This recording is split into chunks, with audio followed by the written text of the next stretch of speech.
Now, I'm not going to cover 2.3. Why am I not going to cover 2.3? Because it's all reading. There's not a bit of math in 2.3 at all.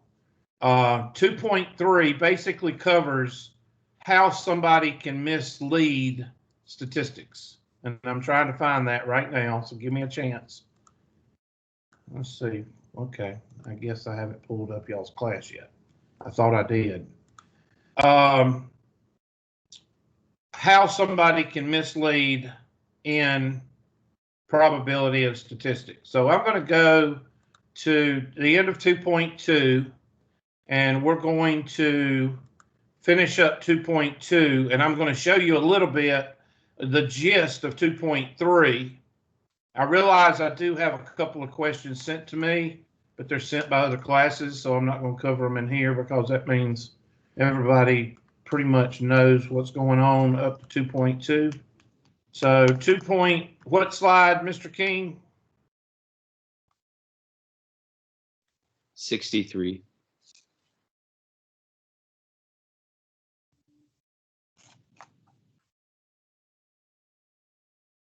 Did you hear me?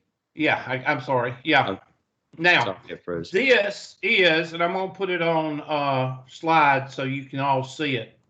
This is testing material. In a minute, I'm going to turn my video off. You don't have to turn your video off, but I'm turning mine off because I'm going to use my do-jigger here in a minute.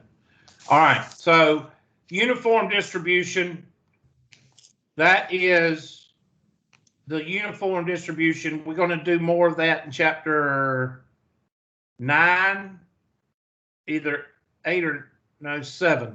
Chapter 7, we're going to do more of that. Uniform distribution has to do with time. Can anybody tell me why time is uniform distribution? Can anybody give me a reason? Because time is the only thing that man can't screw with. Think about it. You can't slow down time. You can't speed up time. Now, if you ever been to a dance recital or a cheerleading competition, there are some moms that try to stop time, and it doesn't look good when they try to wear their daughter's clothes. Okay. My daughter was a dancer, and I had to go to dance recitals, and she was a cheerleader for 1 year. But that's not a good thing. Tell your mom not to wear your clothes. Okay, please. There's only like 1 or 2% of the population of women that can pull that off. And most of them, that don't know. It just doesn't work. But there are people that try to slow down time. All right. And it just, you can't. So uniform distribution is set for time. So write that down because, that might be a question. Anytime you're dealing with time, you're going to be using uniform distribution.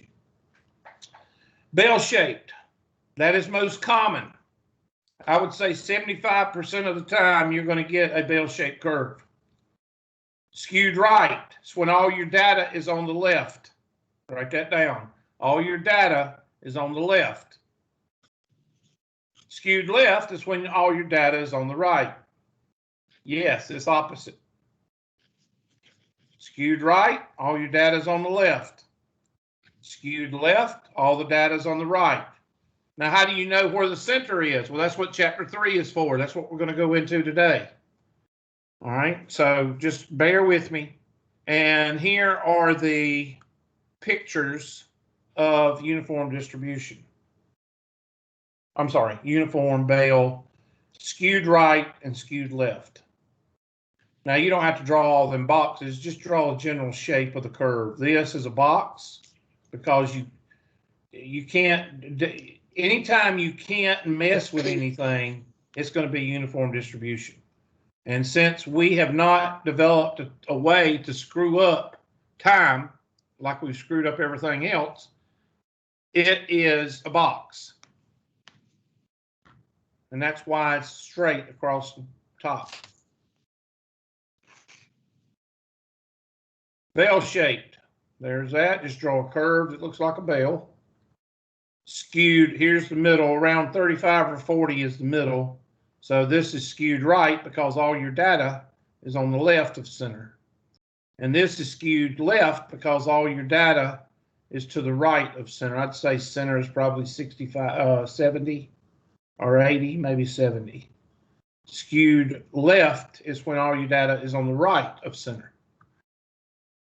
These are 8 questions that could be on the test or a standardized test. Uniform distribution, time, cannot be manipulated. Bell-shaped, 75% of the time, most of your populations or your samples are going to follow the bell-shaped. It's the most common. Skewed right, all the data is on the left. Skewed left, all the data is on the right. And pictures to go along with it. This is very important, so make sure you highlight these in your notes. Okay? And I'm going to move on. And I'm not going to worry about these. Okay, 2.3. Now, what is 2.3? 2.3, graphical misrepresentation. Now, the word of the day is misinformation. Have y'all heard of that word before? No, I guess not. But misrepresentations or misinformation. What does Facebook do anytime it thinks something is misinformation? Notice I said anytime it thinks something is misinformation. What does Facebook do? Okay, nobody's going to talk to me. It either takes it off or what? It puts a little fact checker thing, which I'm not sure who the fact checkers are, but, you know, they put a little fact checker thing there. Y'all don't know anything about that? Nobody? Okay. I know what you're talking about. Thank you. I appreciate that. Who was that? Thank you. Sheldon, that's me. Thank you, Miss Reed. You're welcome. It's just so nice when people communicate. Okay. All right. So misrepresentations are basically what I just said. How do people? What was the famous quote I might have showed you that Mark Twain said?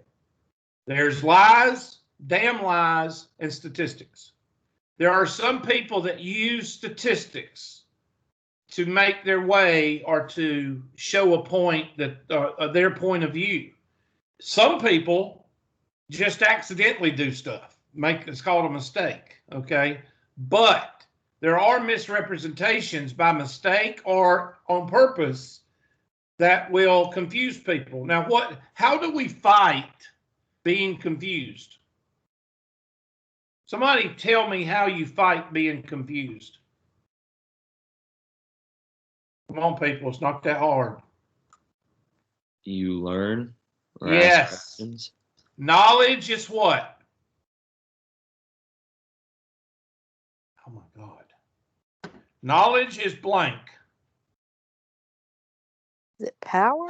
Thank you. Thank you again, whoever said that. Knowledge is power. It's your parents' fault.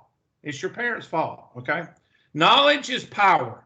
When you know things, the more you know, the better you are, okay? The more you know. Now, I'm not saying that the more you know, the better person you are. I didn't say that. I said the more you know, because there's a bunch of people that know a lot, and they're crap when it comes to being a person. I mean, they're just, you know, they just jerks, okay? But there are people, you know, that know a lot, and they're good people. But the more you know, the better off you are in the real world, okay? Because then you know the difference between somebody scamming you, you know, like recently, or, you know the truth, one of the two. And, you know, when you're given a misrepresentation in statistics, you should be saying to yourself, well, I don't know if that's right. I don't know, you know. So anyway, the only science that enables different experts using the same figures to draw what? Different conclusions. And that's why a lot of people don't like statistics, because you could look at one thing, somebody say that's a tomato and that's a tomato, or somebody look at a graph and say, well, the reason that that graph is doing this is because of this. Well, no, it's not. It's doing this, there's a lot of subjectivity in statistics, and you have to be able to cut through the subjectivity and get to the data and look at the data and say, no, it does not say that. Now, we live in an era today where people want to start a revolution and they can't start a lawnmower. Okay, we got a lot of people now that think they know a lot and they don't know jack. All right, because you could put something in front of them on the TV and they believe it. They don't look at the bottom of the poll and it says margin of error 7%. A margin of error of more than 2 or 3% is worthless. A margin of error of 7%, that is worthless. But a lot of people don't know that. I bet a lot of you didn't know that. You don't put a poll up that's above 3%. Period. I mean, 3%. I mean, that's not the best in the world, but it's 97% confidence level. That's the whole point. You've got to be able to know that stuff. Anyway, I don't mean to get on a rant there, but it's needed because a lot of people, they just don't know what's going on. And knowledge is power. The more you know, the better off you are. Let me show you, okay? Look at this. This is a test question right here. Why is it a test question? Which one's correct? The one on the left. I meant the one on the right. The one on the right is correct. And write that down. Just draw a general picture of it, in your notes, because this is a test question. And it's also a test question on the standardized test. Why? Because a lot of people would say, golly, look at the increase on the left. Wow. But it's not that much of an increase when you start the graph at where it's supposed to be started at 0. How many of you were born at 68 years old? Nobody is born at 68 years old. That's what this graph says. You've got to start when you're born, when you're talking about life expectancy. Okay? So anyway, that is a misrepresentation. I'm just going to go through the hot spots here. Okay, now what's wrong with this? What's wrong with this picture? What's wrong with this pie graph? It's not mathematical. What's wrong with it? Can't see it. Exactly. You need to tilt it a little bit more. If you're going to do a 3D pie graph, you need to be able to see the triangles. There's a good example.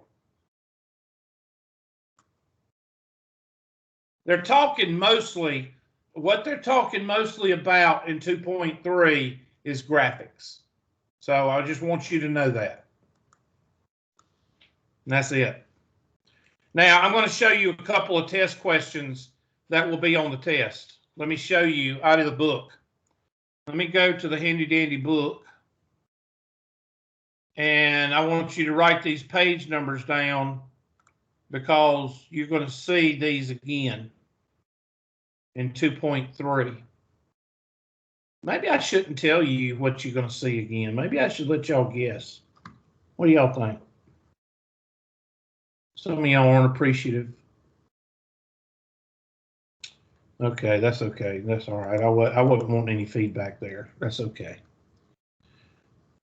Y'all suck. 2.3. Do y'all do this to your other classes? Do you hate your teacher like you hate me? Is that what it is? You hate your teacher? Is that it? That's all right. I can compensate for that. I just put stuff I don't need on my truck. Let's see. Where is my OIL barrels? Okay, soccer. Here's one right here. So I'm going to blow it up, so you need to draw a picture of it. Now, I know some of y'all are not artists, okay? But you can draw a soccer ball. I would hope you could draw a soccer ball. All right. So there is soccer. Now, why? I'm going to read, and you need to write this much. It says, let's see, soccer continues to grow in popularity as a sport in the United States. Subjective? Maybe. I'm not going to read all this crap. In 1991, all right, now here you go. In 1991, there was approximately 10 million participants in soccer. Okay? By 2009, this number grew to 14 million. All right, that's what you need to write down. All right? 10 million to 14 million. Everybody with me? Now, whenever, and I'm gonna go to my handy dandy document cam right here because I'm gonna show you something. And I hate to keep switching from thing to thing, but there's a reason I'm doing this. Okay, I'm just gonna write it real quick. New minus old over old. New minus old over old. Multiply that by 100. That is how you figure percent increase or decrease.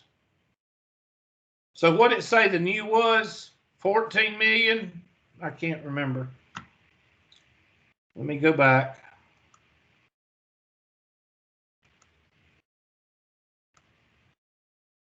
Okay, 14 million is new minus 10 million over 10 million.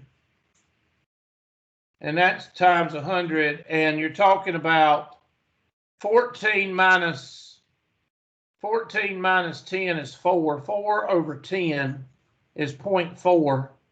And 0.4 times 100 is 40% increase. Okay, so you should be able to figure that. There it is right there. 40% increase. Everybody with me? All right, so mathematically, there was a 40% increase in however how many years. Now, somebody tell me, is that what's shown with the soccer balls? No.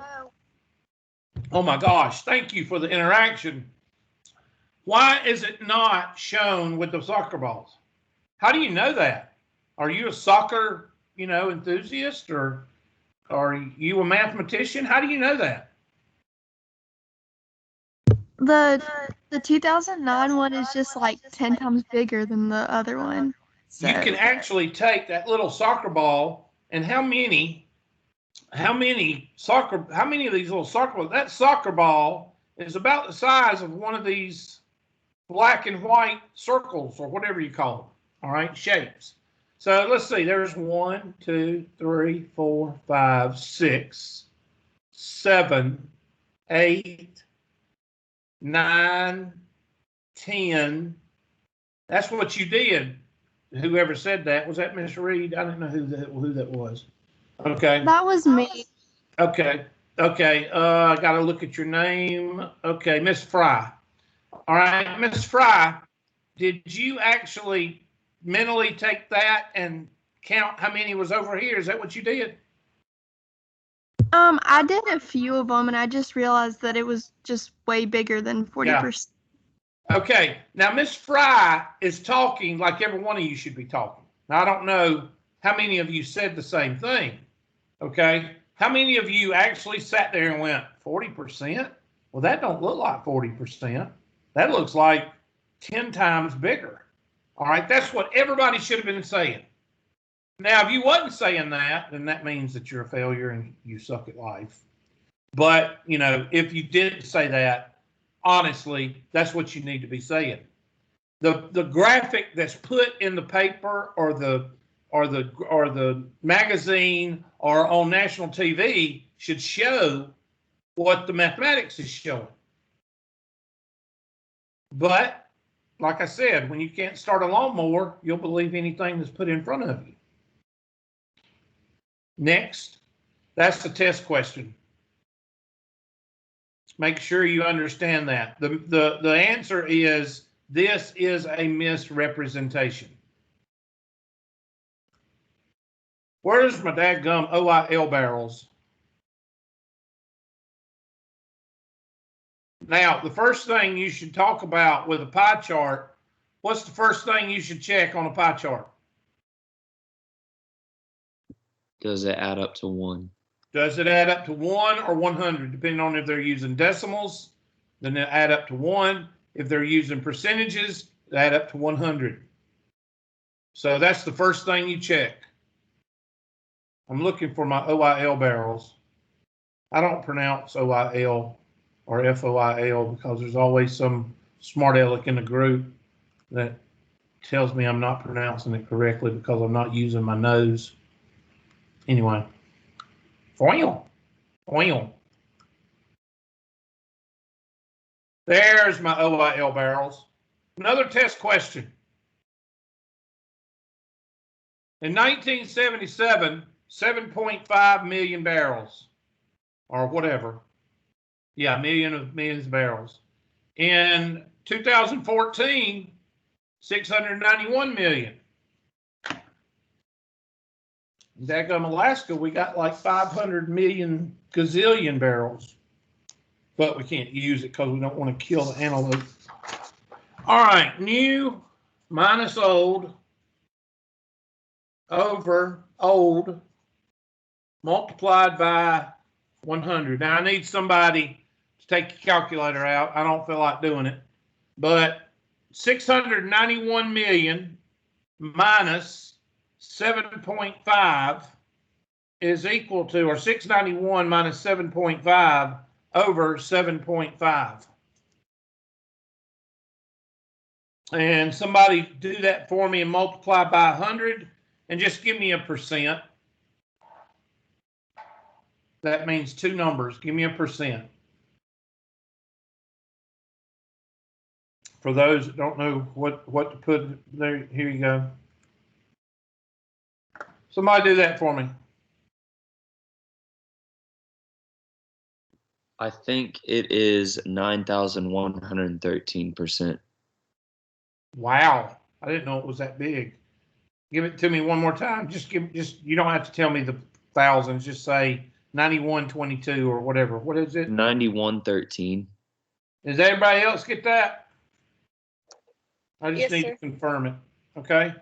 So we're talking huge. So I think, honestly, you could say that this one is correct because that's a pretty big difference. All right. And a couple more. Here's one. What's wrong with this one?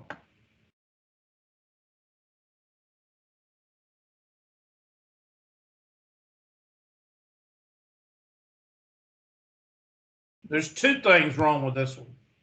It doesn't add up to 100. Doesn't add up to 100. That's number one. What else?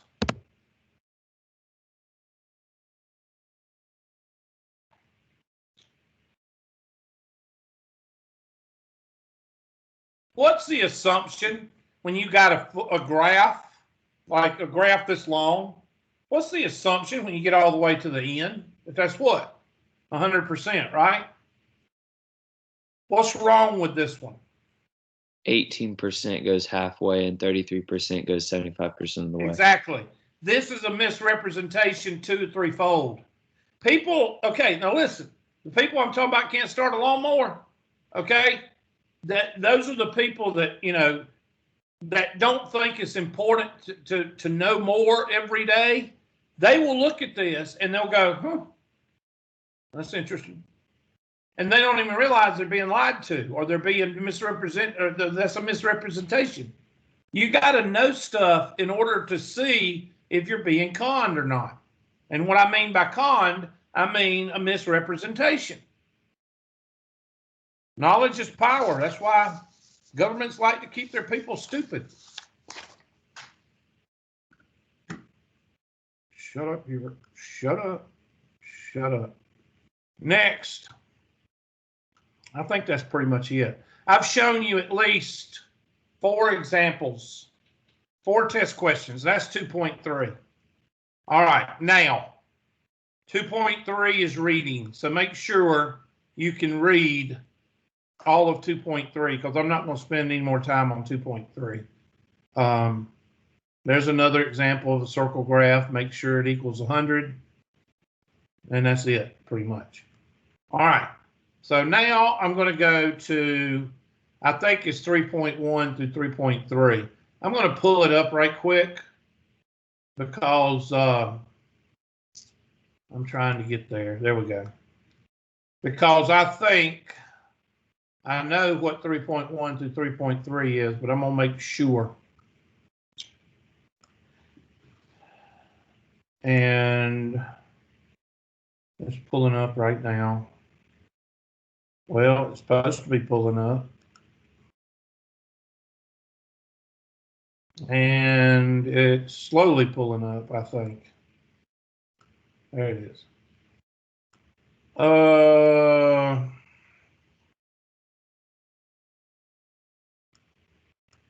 Yep.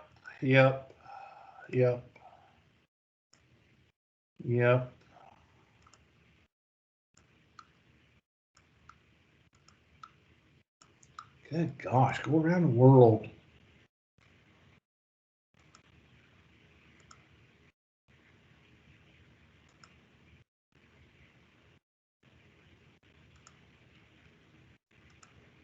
There, yep.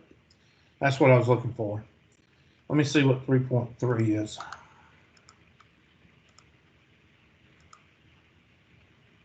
Empirical rule.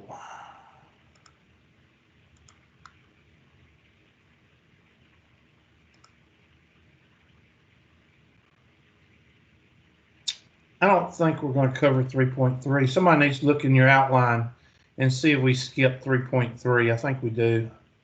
But look and see. Okay. Somebody's got an outline handy. I think we skipped 3.3. Somebody let me know. If we don't, that's fine too.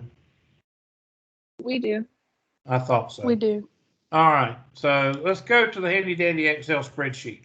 Now, let me go ahead and tell you right now that I do not expect any of you to be good at the Excel spreadsheet. I would highly suggest that you get good at it because the Excel spreadsheet is probably the #1 Windows application that is used in the real world. Okay, I'll go ahead and tell you that right now. This is one of the most used applications there is out there. So if you don't know how to use it, you need to take CPT 170 and learn how to use it, period. Now, the only reason I'm using it is to get everything on one board for a virtual class, because if I try to do what I'm fixing to do on this thing, it's going to be 2 or 3 pages, all right, because I write all over the place. So that's one of my weaknesses as a teacher. You're supposed to learn how to partition your board off and write small, and I suck at that. I really do suck at that. So to compensate for what I suck at, I'm going to pretty much use the Excel spreadsheet. Now, I'm going to show you how to do it by hand and using the Excel spreadsheet at one time. I'm also going to show you by the time we get ready for a test, I'm going to show you how to do it on the graphing calculator. So make sure that you get a calculator, TI-83 or above, or you can go to Wabbit EMU, Wabbit like Wascally Wabbit, Wabbit, W-A-B-B-I-T, if you have a Droid, and you can download it on your Droid phone. If you have an Apple phone, you have to pay for it. I think you have to look up in the app store, whatever y'all call y'all's. You got to look up online calculator or download calculator or something like that. and I think it's like $5 or $6. Does anybody know on your Apple users? For an iPhone, there's a free one in the App Store. What's it called? It's called Graph and Calc. Good. Okay, for you Apple people, it's called Graphical Calc, and that way, I use mine all the time. Just show you. I don't want you to think I'm lying to you, but if right here, well, I'm going to show it to you. Hold on, right here. This right here for the Droid. If I could turn on this. For the Droid, there it is, Wabbit EMU, or that's what it's called. Hold on, let me do a focus here, because the focus really sucks. No, that's about as good as I'm going to get it. There. WABBIT-EMU. And that's what it looks like. And I'm sorry, but for no money, that's a pretty good app, I think. What do y'all think? I mean, you can do everything you need to on this. I think that's a pretty good app. You're welcome. All right. So I'm going to show everybody on the Excel, not to learn Excel, but just to get everything on the board. And you do what I'm doing on your notes. Now, 3.1, 3.2 is basically these guys right here. Mean, median, mode, range, mid-range, and variance, and standard deviation. Now, I realize there's some of y'all that invented all these words, okay? But there are some of y'all that never seen them before, okay?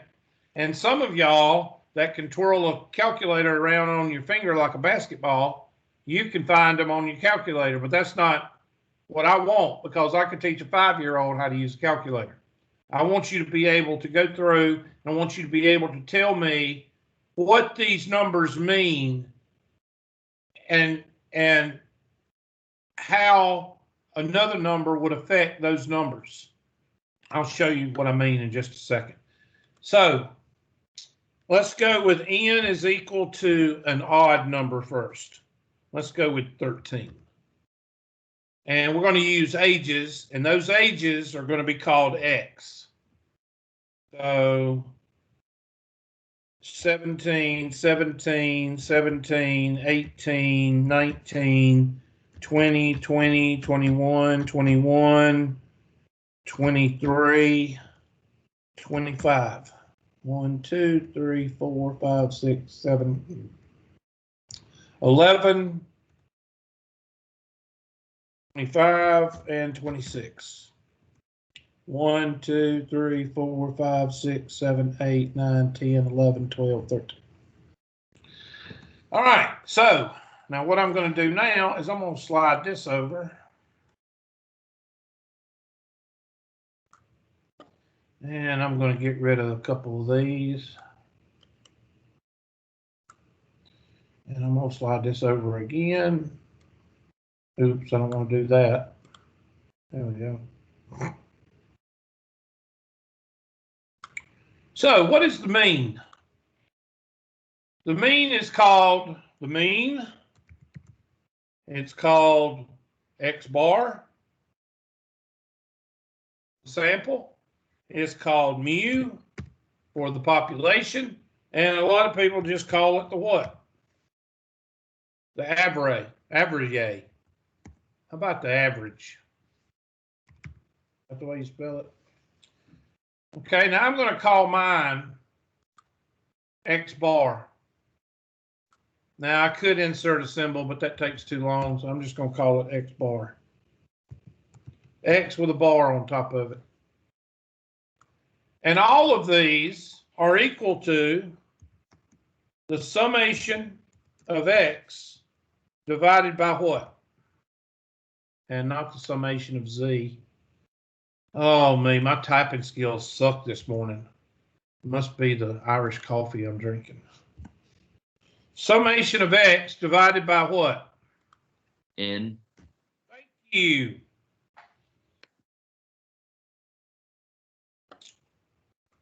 Summation of x. I'm going to go down here, and I'm going to do the summation of all these numbers divided by 13.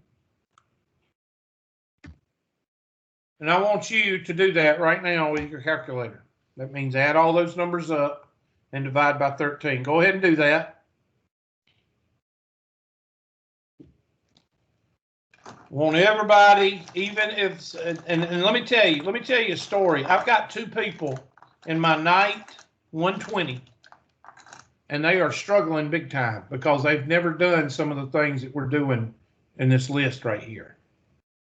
And they called me, they texted me and emailed me or whatever this morning and last night, and they said, I'm scared to death. So there are people that don't walk around doing this stuff, okay? There are people that have never seen this stuff before. So don't be, don't feel intimidated if you don't know how to do the variance and the standard deviation, because most people don't.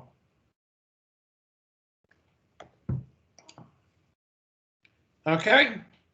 So now, here's the number one rule of statistics. Write it down in red. Never round during calculations. Never round during calculations. If you noticed, I'm carrying mine to 4 digits, 4 decimal points. That's what you should be doing. This is not what you should be saying. Oh, well, that's 20.6923. I'm going to round it to 20.7. No. Never round in the middle of a calculation, because you're going to use that X bar to find your variance. Again, knowledge is power. If you know that you're going to use the mean in your calculation for the variance and standard deviation, then you know not to round. But if you already rounded that to 20.7, that means that you don't know about the variance and the standard deviation.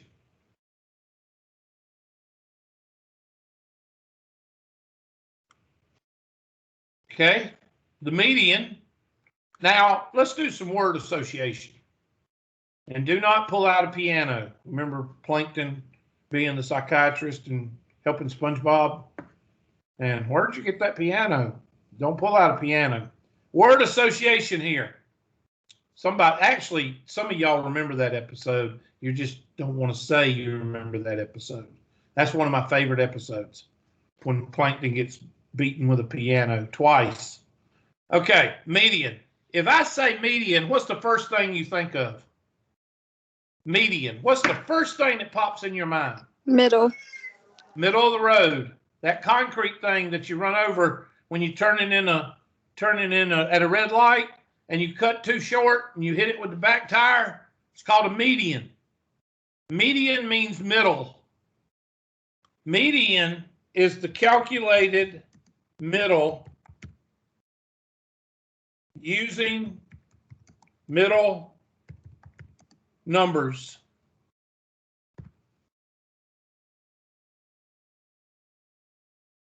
If it's odd, if n is odd,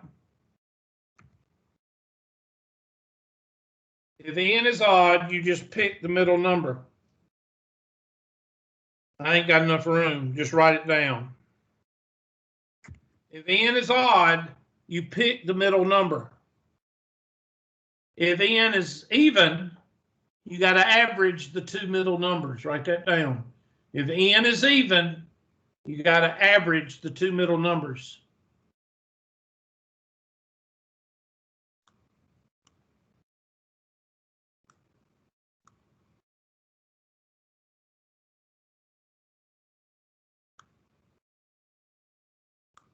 Okay, so if n is odd, you pick the middle number. If n is even, average two middle numbers. And that sucks. 2 middle numbers. And most of y'all should know how to average 2 numbers. You add them together and divide by 2. Okay, I'm not going to insult anybody's intelligence by telling you how to average 2 numbers. All right, so that's how you find the median. So I'm going to highlight that yellow or yeller, depending on where you're from. If you're from Perfectsville, you say yellow. And if you're not from Perfectsville, you say yellow or yeller. So what number is in the middle? Well, since you have 13, 12 or 6 is in the middle. So 1, 2, 3, 4, 5, 6. And there is your median.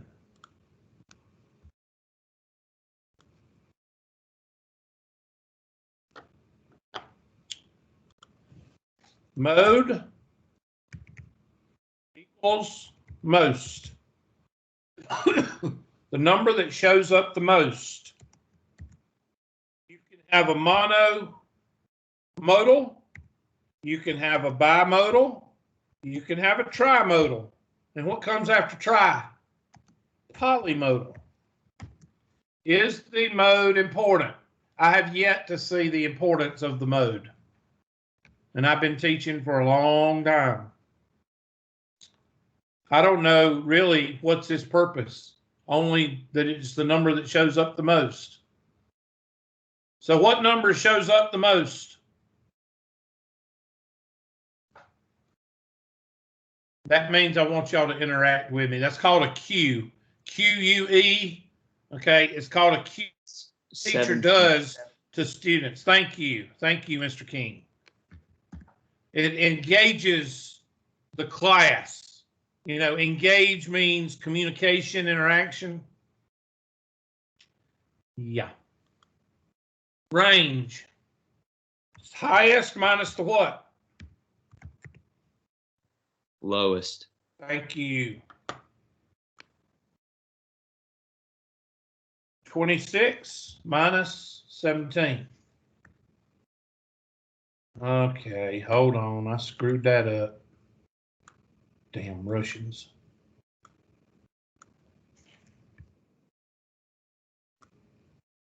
Oh, and that's another thing. When you're in the real world, if you don't want to be accountable for something, you just blame the Russians. Okay, I did do it right. I just skipped one. Okay.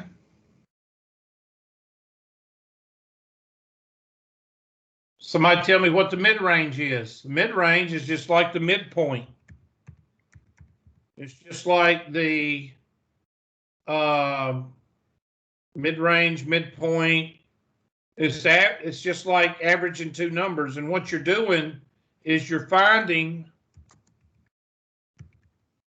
the middle based on high versus low. So the midpoint is going to be the average between the highest and the what? The lowest. So you're going to take 26 and you're going to add it to 17 and you're going to divide it by 2.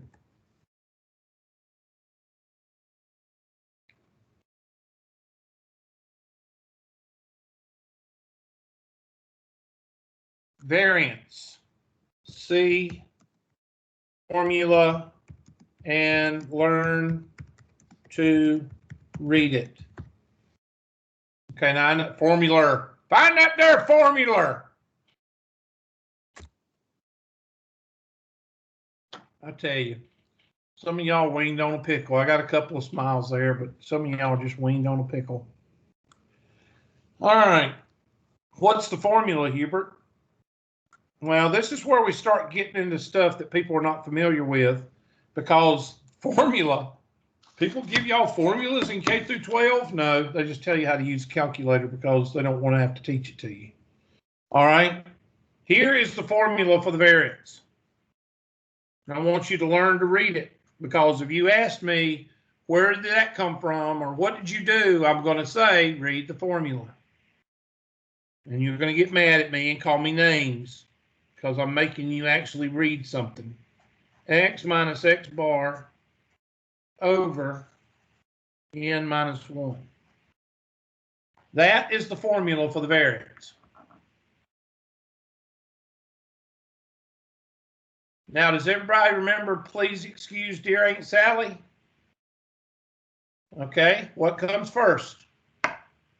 Parentheses. You do what's in the parentheses first. Then you do the exponent. Then you do addition, which is the summation. Then you do subtraction, which is on the bottom. Okay, it's as simple as that. But people, this is where students break an anvil with a banana. This is where y'all, meaning students in general, y'all look at this and the first thing you say is, I have no idea what that says. Then you say, I don't know how to do it. And then you get mad at me because you're not reading the formula and you're quitting before you even get started. All right? This is not difficult. This is, with a calculator, it's basic math.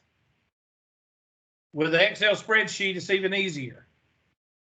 Can anyone tell me the relationship between the variance and the standard deviation? Can anybody tell me their relationship?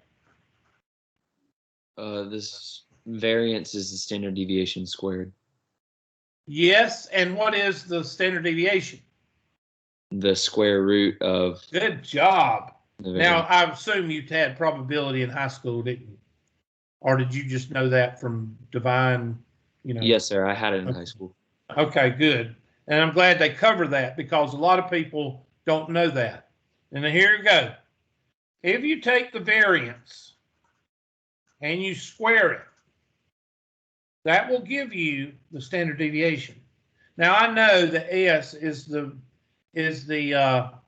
letter, the lowercase statistic that we use for the sample, but I always put a D on it to kind of help students understand that it's standard deviation. It's called a teaching aid. Okay. And if I take the square root of the standard deviation, or let's see, if I take the square root of the variance, I'm sorry, I get that backwards all the time. I'm sorry, hold on. Just erase that. Let me start with the square root. The square root of the variance is equal to the standard deviation. There it is. And then if I want to, if you give me the standard deviation and you square the standard deviation, raise it to the second power, that's equal to the variance. Now this, I'm going to take a red marker. You need to put that to memory and you need to write it down, because if you try to remember it like I do, you'll get it screwed up. Always start with the square root of the variance, because that way you won't screw it up. The square root of the variance is equal to the standard deviation, and the standard deviation squared is equal to the variance. So all you have to know is the variance, because then you're going to take the square root of that number. So if you can find the variance, you can find the standard deviation. So I want everybody to understand what this is saying. I'm going to take X and I'm going to subtract the mean from each of my X's. Then I'm going to take that number and I'm going to square it, and then I'm going to add those numbers up. Capiche? I'm going to take the mean, I'm going to subtract it from each one of my X's, I'm going to square that number, and then I'm going to add all those numbers up. So if you have to write that down, write it down. Let's see if we can do that.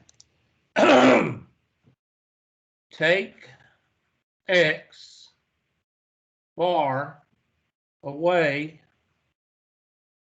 from each x square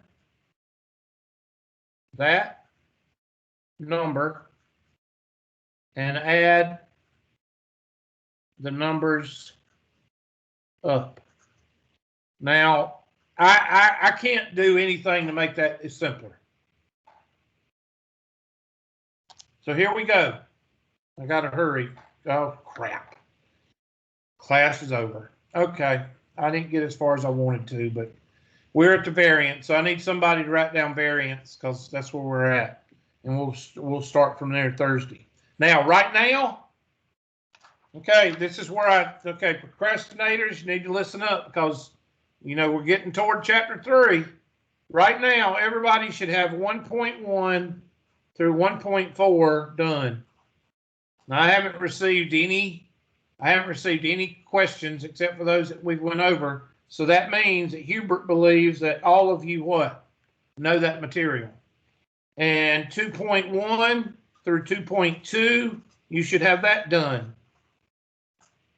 I haven't received any homework questions on that except for what we've done.